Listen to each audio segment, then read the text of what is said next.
Bienvenue dans cette première édition de l'année 2020 que j'ai le plaisir de vous présenter. LFC, le magazine du football africain, à vivre sur votre chaîne chaque lundi à la même heure et rediffusé bien sûr sur Africa 24. Nos meilleurs vœux pour 2020 et voyons tout de suite le sommaire de ce magazine. Nous parlerons d'abord dans la première partie des éliminatoires pour la CAN 2021 où le Cameroun se prépare activement pour organiser ce rendez-vous africain et puis nous parlerons également du CHAN et du racisme dans les stades, comment endiguer ce phénomène. Et nous entendrons deux personnalités du monde, une personnalité de l'ONU, diplomate sénégalais, et puis Jimmy Adjovi-Boko. En deuxième partie, nous parlerons de la Ligue des champions et de la Coupe de la Confédération, dont nous sommes déjà à la 4e journée. Et nous reviendrons sur la phase finale de la Coupe du monde des clubs au Qatar, où nous étions représentés par le Tunis. Et puis en troisième partie de cette émission, il sera notamment question du Ballon d'Or africain et des autres récompenses. Et puis pourquoi le championnat anglais ne s'arrête jamais. Et puis deux entretiens dans cette émission, l'une avec une joueuse, une internationale camerounaise, et l'autre entretien avec M. Blue Charlemagne, qui est le président de la Fédération du football de Maracana. Nos invités, vous le connaissez, c'est Issa Malik Doumbia, entraîneur. Il est ivoirien, il a fait ses armes du côté de Barcelone. Vous rappelez-nous, qu'est-ce que vous avez fait exactement au Barça? C'est un feuilleton, hein. Mais bon, merci de m'avoir donné l'opportunité d'être là à nouveau et mes meilleurs vœux à toute l'équipe d'Africa 24. Et à Barcelone, voilà, j'ai joué d'abord avant d'avoir une grosse blessure et après je me suis transformé en entraîneur. Le but c'était de remplacer Xavi et de remplacer... Oui, là c'est Kaliblou, ça je ne peux pas rentrer dans ce débat-là, mais ça c'est un peu compliqué. C'est un peu compliqué. Ouais. Et puis d'autres invités sur le plateau, il y a notamment Kokou Djobo qui est journaliste sportif, mais aussi professeur. Vous avez été correspondant de la BBC. C'est ça. Également. Bonjour José, bonjour à tous les téléspectateurs de l'Afrique et de la diaspora. Meilleurs vœux à tous pour cette nouvelle année, pour 2020. Et oui, alors j'ai été correspondant BBC et oui, effectivement je suis professeur. Oui, et puis Sami Mochtabi, le basketteur, je l'appelle plus le basketteur ou le libéro. Que préférez-vous, le footballeur ou le basketteur? Comme tu veux, José. Bonjour à tous, pardon. Oui, une bonne année aussi, une bonne année à tous nos téléspectateurs. Et c'est moi qui vais t'appeler le basketteur parce que José est un très bon joueur. Attention, j'ai fait des tournois de basket avec lui. Attention, il y a un petit shoot. Je me débrouille. À la une de ce magazine tout de suite.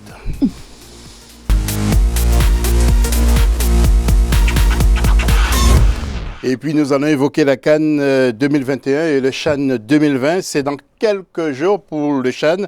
Alors messieurs, pensez-vous que l'Algérie, tout d'abord nous allons parler de la CAN 2021, pensez-vous que l'Algérie peut garder cette même dynamique?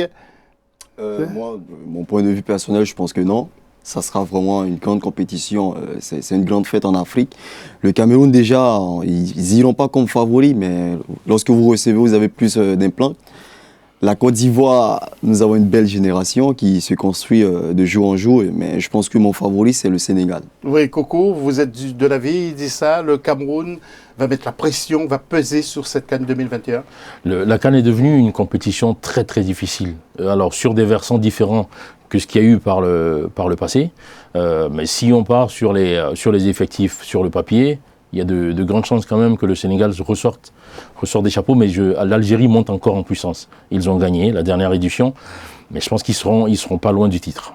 À condition que Djamel Belmadi y reste, ou bien vous pensez que même avec un autre entraîneur, Samy, l'Algérie va garder cette dynamique? Oui, je pense que Belmadi est parti pour rester. Après, avec un autre entraîneur, le plus important, je pense qu'en qualité individuelle, certes, le Sénégal est au-dessus aujourd'hui en Afrique, mais après, au-delà, je ne vois pas d'autres concurrents émerger vraiment au niveau que peut atteindre l'Algérie et le Sénégal, et surtout l'Algérie sur les matchs amicaux récents, où ils ont montré une force collective que peu d'équipes en Afrique ont aujourd'hui. Après, on sait bien que sur le continent africain, à part l'Égypte de 2006 à 2010, on a rarement vu une équipe réussir à vraiment imposer une domination constante sur une longue durée. Donc voilà, peut-être que ce sera le cas de l'Algérie, mais c'est vrai qu'en Afrique, il y a souvent une grosse incertitude à l'amorce d'une nouvelle compétition continentale. Messieurs, vous êtes des spécialistes. Est-ce que vous pensez qu'il y a une évolution dans ce football africain après la CAN en Égypte? Est-ce que vous avez vu de belles phases de jeu? On peut concurrencer l'Amérique du Sud, l'Europe? Il y a quelque chose qui a changé. clairement dans le football africain, en fait, le versant, les paramètres tactiques ont clairement pris le dessus parce qu'aujourd'hui, les joueurs sont à l'étranger. Les joueurs sont en Europe dans des compétitions extrêmement relevées et ça se ressent derrière sur les sélections africaines. Je pense également qu'il y a cette touche-là que les sélectionneurs ramènent, qu'ils soient locaux ou internationaux. Il y a énormément de choix tactiques mis en place où, par exemple, on trouve des équipes très bien structurées défensivement et ensuite qui se projettent ou qui mettent de la verticalité dans le jeu pour pouvoir aller apporter le danger immédiatement. Et ça donne en fait un aspect différent du football africain d'il y a 10 ans, des années 10 ou 20 ans, des Roger Mila, où on était clairement sur le talent individuel qui faisait la différence. Mais ça, c'est dû à la mondialisation du football, mais ça a ses avantages et ses inconvénients. Les avantages, certes, voilà, il y a une rigueur tactique qui s'est imposée en Afrique, mais c'est aussi maintenant un football qui est il y a un petit peu moins d'âme, un peu moins de folie. En fait, ce grain de folie africaine, ce talent africain qu'on aimait souvent vanter, disparaît, s'évapore petit à petit pour se formater, pour se formaliser. Voilà, c'est homogène, quoi. C'est un niveau mondial maintenant qui ressort. Il y a moins d'agressivité, c'est moins physique aussi, peut-être, non Moi, je suis entièrement d'accord avec ce qu'ils viennent de dire. Ce qui manque aujourd'hui pour que ce football puisse faire un cap en avant, c'est qu'il faudrait vraiment qu'il y ait beaucoup plus d'infrastructures au niveau des compétitions. Lors de la dernière CAN en Égypte, moi, j'ai trouvé par exemple les stades vides, j'ai trouvé qu'il y avait moins d'engouement. Et alors, ça, il y a le contexte politique, mais là, on parle du jeu. Au fait, là, je veux faire référence à quoi exactement? Je veux dire que nous sommes habitués à une sagacité en Afrique où c'est la rage. Et les joueurs sont teigneux et chacun se bat pour sa sélection. Donc là, je souhaiterais que ça revienne. C'est une erreur de choisir l'Égypte pour cette phase finale?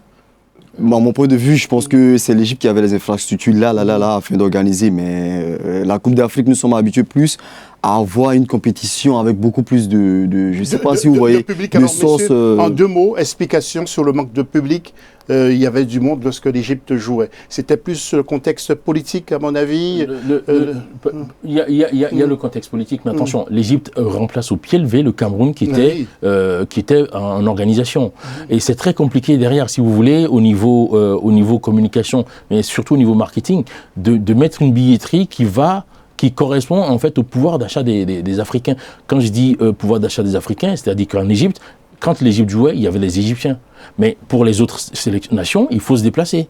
Il ne faut pas simplement avoir le billet d'entrée au stade, mais il faut se déplacer, trouver des solutions d'hébergement. Et ça, mais bien sûr, et ça, en fait, c'est une question. C'est que je pense qu'aujourd'hui, le public africain est différent d'un public européen. Je pense aussi que c'est dû peut-être au manque de talent dans certaines équipes. Il faut bien se l'avouer. Je pense que c'est plus compliqué de bouger des foules quand on voit un Burundi-Madagascar qu'en Europe ou en Amérique du Sud quand on voit un Brésil-Argentine ou un France-Portugal. C'est juste ça. Je pense que voilà, pour fédérer vraiment le supporter algérien, je pense que le supporter africain, pardon, je pense que c'est une culture qu'on doit apprivoiser au fur et à mesure. Ça viendra avec le temps. Il faut juste intéresser l'Africain aux autres pays qui l'entourent, tout simplement. Messieurs, merci pour votre éclairage. Et justement, nous allons partir au Cameroun pour ces 2 événements qui se préparent. Regardez ce sujet de la rédaction d'Africa 24. Ce 15 janvier 2020, l'incertitude sera levée sur la date d'organisation de la Coupe d'Afrique des Nations 2021 au Cameroun. Une mission de la Confédération africaine de football est attendue à Yaoundé pour inspecter l'avancement des chantiers infrastructurels, mais surtout pour régler les divergences de calendrier. Du côté camerounais, les autorités proposent une compétition en janvier 2021, les mois de juin et juillet étant marqués par la saison de pluie. Le président de l'instance fêtière du football africain, Ahmad Ahmad, s'est dit flexible quant à une modification de calendrier.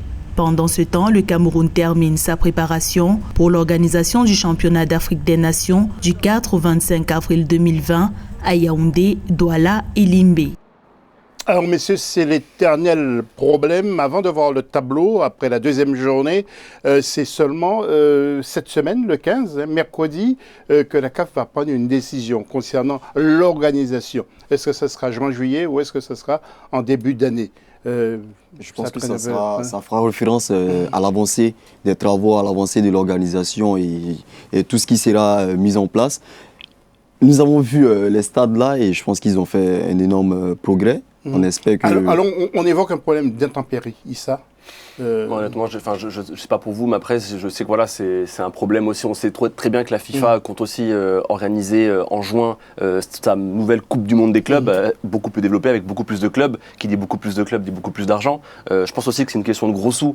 Franchement, faut pas trop se voiler la face. Moi, j'aimerais beaucoup que l'Afrique résiste à la FIFA et continue d'organiser cette CAN comme décidé en juillet et en juin pour bénéficier de tous ces internationaux, de tous ces talents, pour avoir une vraie compétition. Je pense sincèrement que si la CAN revient en janvier, ça annulerait tous les efforts consentis depuis quelques années. Oui, Coco, visiblement, avec la vice-présidente de la FIFA, qui est installée au siège de la CAF, ça pourrait être modifié.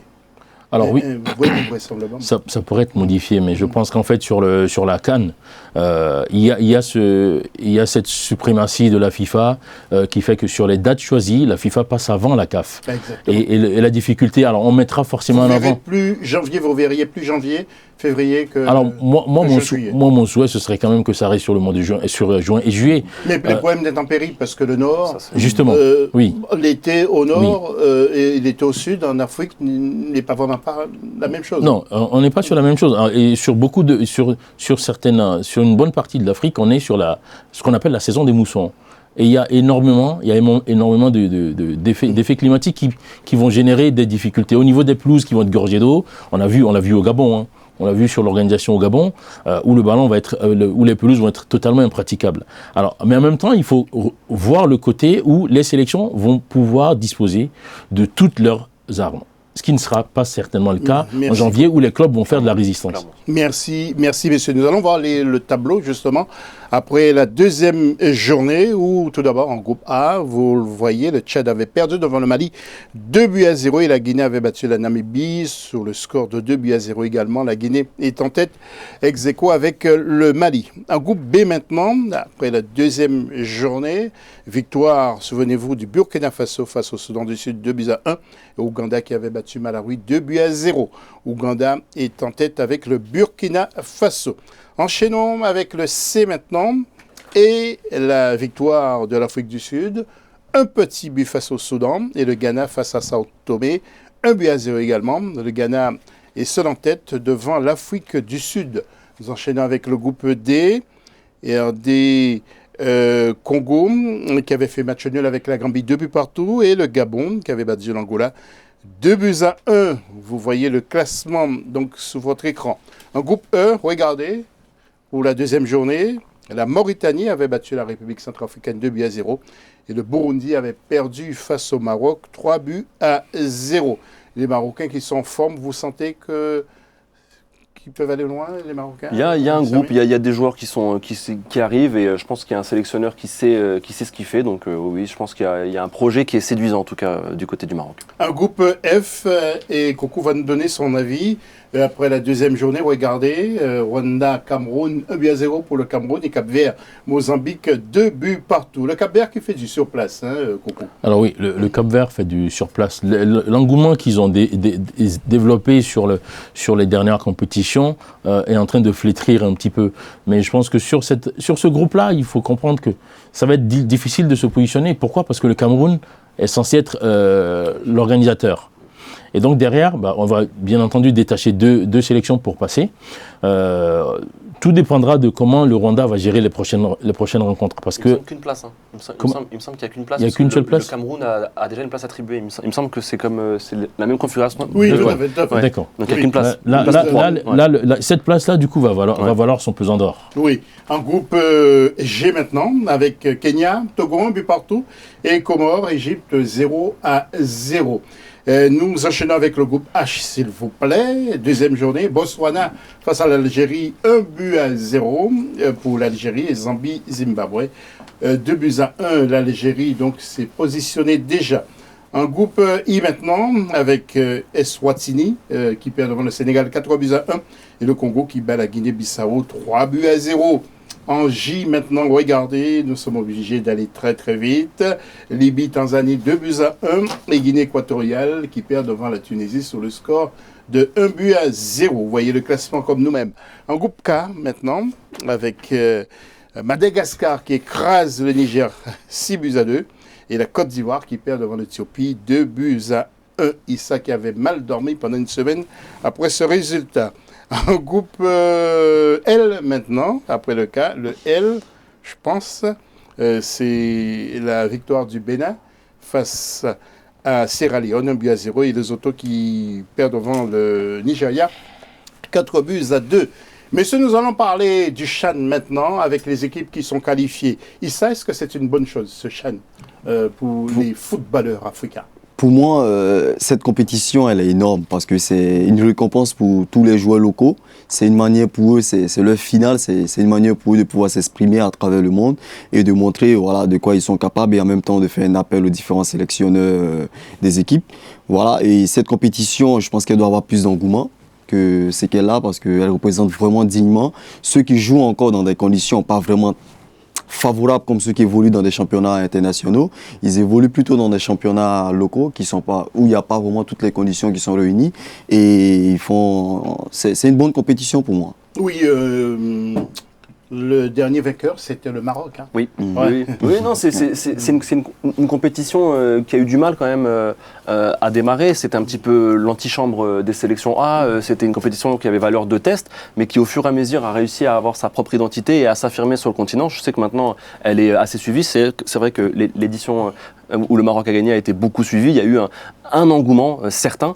Donc maintenant, ce qui est bien, c'est que ça permet de brasser des joueurs locaux, de voir surtout sur le terrain des joueurs locaux. Et donc voilà, ça permet d'essayer de repérer des potentiels talents. Donc c'est vrai qu'on peut reconnaître cela à cette compétition, même si je pense que sur le moyen long terme, ça va être très dur quand même de s'affirmer sur le continent africain, vu aussi l'ampleur que prend la CAN.